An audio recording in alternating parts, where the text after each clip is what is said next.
Hi అండి, అందరూ ఎలా ఉన్నారు? నేనైతే చాలా బాగున్నాను. మీరంతా బాగుండాలని మనస్ఫూర్తిగా కోరుతున్నాను. ఈరోజైతే మన రెసిపీ డ్రై ఉండలండి, అంటే డ్రై రసగుల్లలు. వాటిని చిన్నప్పుడు చాలా ఇష్టంగా తినేవాళ్ళు అనమాట. వాటిని నేతి ఉండలు అని కూడా అంటారు. వాటిని ఎలా ప్రిపేర్ చేసుకోవాలో చూసేద్దాం. మరి 2 కప్పుల గోధుమ పిండి తీసుకోవాలి.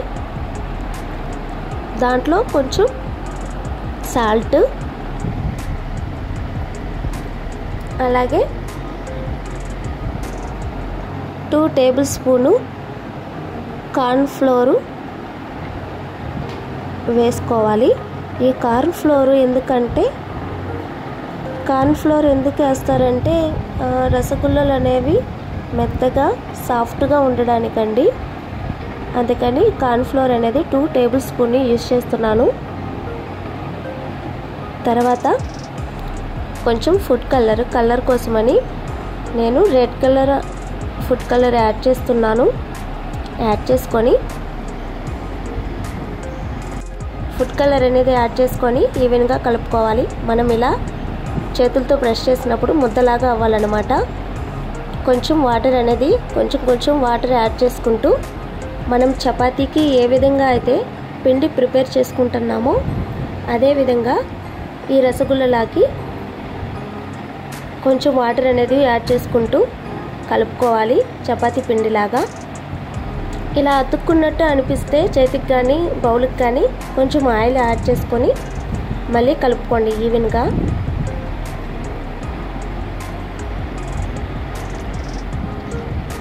ఈ విధంగా గోధుమ పిండిలా కలుపుకొని పక్కన పెట్టేసేసి మరో పక్క కడాయిలు పెట్టి మనం గోధుమ పిండి యాడ్ చేసుకున్నాం కదా, ఆ బౌల్లోనే 1/2 కప్పు షుగర్ యాడ్ చేసుకోండి. పాకం కోసం యాడ్ చేసుకొని 2 గ్లాసెస్ వాటర్ యాడ్ చేసుకోవాలి.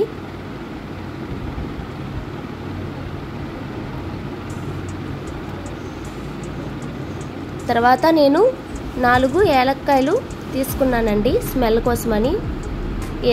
తీసుకొని రోల్లో దంచి వాటిని కూడా వేసేస్తున్నాను ఆ పాకంలోనే. మనకు గట్టి పాకం ఏం అవసరం లేదండి. రసగుల్లలకి ఏ విధంగా అయితే తీగ పాకం లాగా ప్రిపేర్ చేసుకుంటామో సేమ్ అదే ప్రాసెస్తో చేతులతో ఇలా రఫ్ చేసినప్పుడు పాకం అనేది కొంచెం తీగగా అనిపిస్తే చాలు. మరో పక్క మనం పక్కన పెట్టుకున్న పిండిని ఇలా మళ్ళీ రఫ్ చేసుకుంటూ మళ్ళీ కలుపుకుంటూ గట్టిగా కలుపుకొని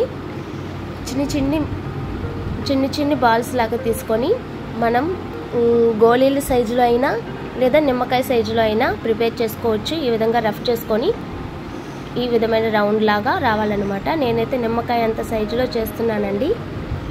తర్వాత కడాయిలు పెట్టి ఆయిల్ హీట్ అయిన తర్వాత మనం చేసుకున్న ఈ రసగుల్లలను ఈవెన్గా అన్ని ఆయిల్లో యాడ్ చేసేసుకోవాలి. యాడ్ చేసుకొని సిమ్ అనేది మంట అనేది ఫ్లేమ్లోనే ఉంచుకోవాలి. ఈ విధంగా ఫ్లేమ్లో ఉంచుకోవడం వలన మనం బాల్స్ లాగా చేసాం కాబట్టి లోపల పిండి కూడా ఉడుకుతుంది, బాగా ఉడుకుతాయి అన్నమాట. రసగుల్లలు అనేవి సాఫ్ట్గా ఉంటాయి.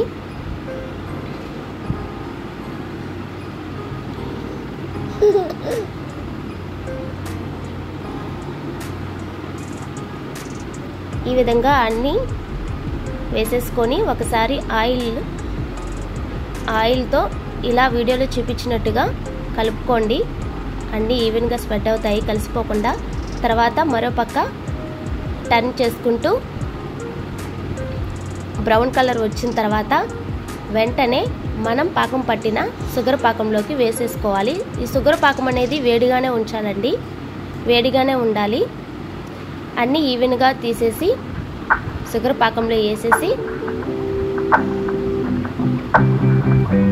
ఈ షుగర్ పాకం అనేది ఈ రసగుల్లలో బాగా కలిపేలాగా మనం రసగుల్లలు ఏ విధంగా చేస్తామో సేమ్ అదే ప్రాసెస్లో కలిపేసి పక్కన పెట్టేసి 4-5 మినిట్స్ తర్వాత ఈ విధంగా వస్తాయి. చూడండి, ఈ రసగుల్లను ఒక్కొక్కటిగా తీసి ప్లేట్ పై వేసుకొని 1/2 అవర్ ఫ్యాన్ కింద ఆరబెట్టేసేయండి. నా వీడియోస్ నచ్చితే లైక్ చేయండి.